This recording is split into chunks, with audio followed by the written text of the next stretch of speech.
I think people prefer that the homeless stay invisible, and we did not let people do that. We made them visible, and we made them made their issues.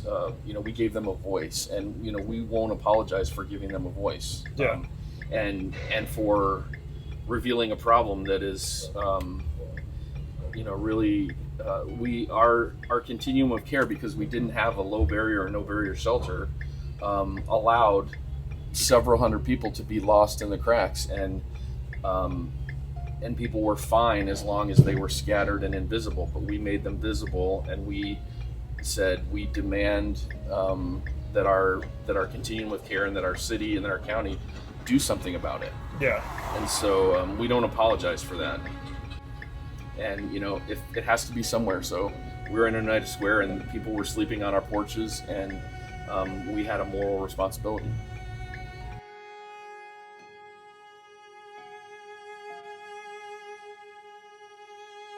That's why we try to do a lot of advocacy. I think one of our main goals is to be advocates for those experiencing homelessness, because there's so much fear and even disgust that people have for people experiencing homeless. I think that it's kind of the perversion of the American dream, which is people think that financial success is good character, and anything less is moral failures, and it just doesn't always work that way. And so people tend to blame people experiencing poverty and homelessness for what's going on with them, rather than be empathetic.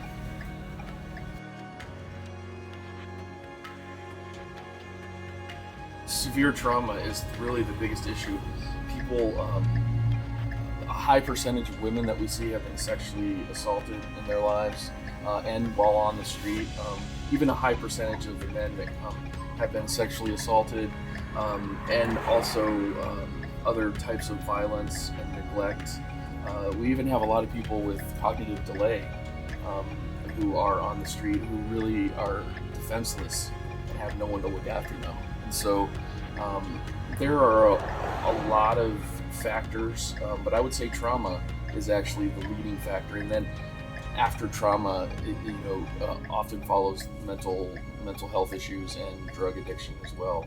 And so that's why we try to be trauma informed in the way that we treat people, and relate with people, and understand that everyone's really been through something pretty difficult and pretty severe. And so we try, not to be judgmental, because we have no idea what people have been through. We try to get people to understand that we're in the middle of a global pandemic, and that has only exacerbated a lot of the problems that cause homelessness. Because of the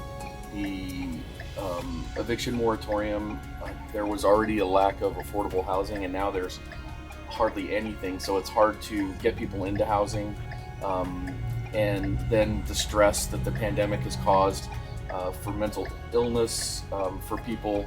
And so it's a lot of things that cause people to be in the street have been really accelerated during the pandemic. And I think people aren't understanding that the homelessness that we're seeing all over the nation is part of that. And so we need to all come together, rather than blaming the people who are the victims of that.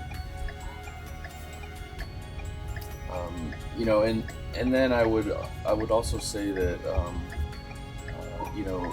one of the best ways to get rid of your perceptions, negative perceptions and fears of people experiencing homelessness, is to really come visit us and spend some time and talk with them, and engage with them and listen to their stories. And you will find out that we are a lot alike, and many of us are just maybe one paycheck away from being in the same place.